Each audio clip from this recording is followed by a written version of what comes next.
These also, road locomotives and rollers, have solid flywheels, not spoke flywheels, and they have plates to cover the motion rods on the side, and that was said because the movement tended to spook horses, and so anything that worked on the road tended to be sort of covered up and hidden away.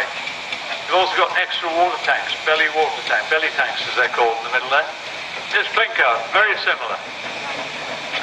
Plinko's going a different way. Little Jim is going down the hill, so they can see me.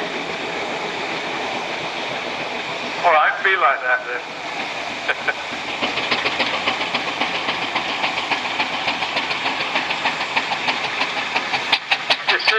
Decisions, PK.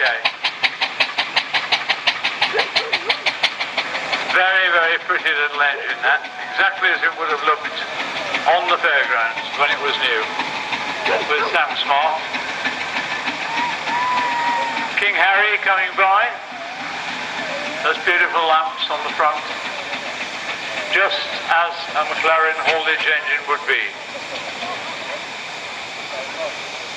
I don't mean this rudely, but when I think of it as an understated engine, nothing is overdone on that engine. It just looks right. It looks a working engine.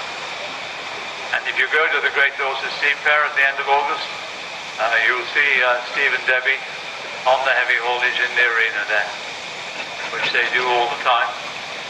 Major, the roller, going along, ex-Staffordshire County Council, owned by Steve Corbett and family.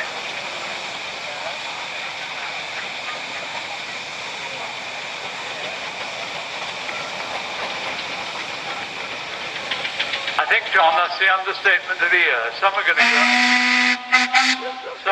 out and some are going to go around, he said. In other words,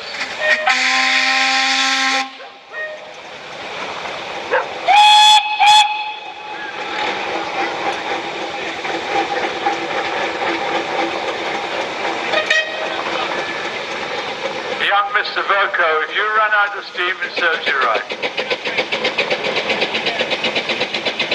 Very nice little roller there.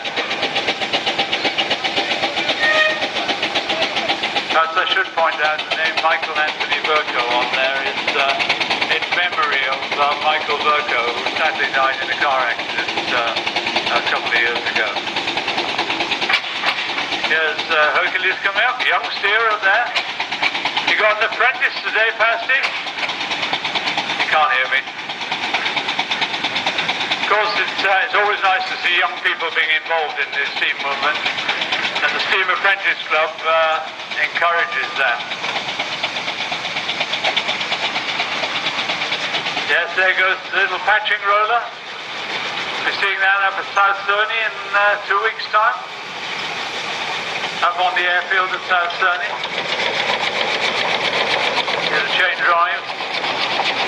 And those brake blocks on the back. Got enough brake blocks on there to stop it very quickly indeed. But I think with all the weight on the front, the chances are the back roll would lock up and the whole thing would slide forward. Now, there's a race to the gate at the moment. First there is going to be Firefly, the little Fowler tractor. Fowler Showman's tractor. Owned by David Boiling. The Cummins family's roller. Another one that'll be it. South Cerney, here we come. They drive there, it's taken the fortnight to get there. That's another nicely presented roller, very simple, not too much ostentation about it. The same with Grommet. Why is Grommet called Grommet? Because it's a wallet. Oh yes.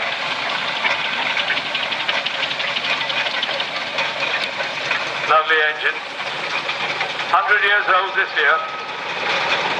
A lot of the engines here actually are either 100 years old already or approaching.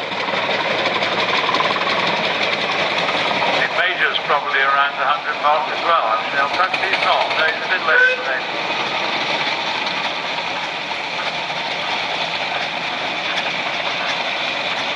There's the barrel coming down. Two barrels, two single crank compounds from more or less the same period. Very short distance in time, age-wise.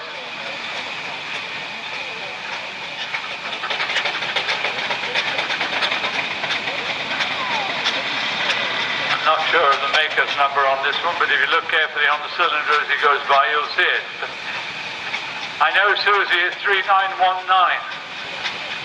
That makes me a real anorak. So Charlie and Nicky coming by. If you live in Cornwall, you'll see this engine on the road quite often. You'll also see Charlie down on the Bodmin Railway.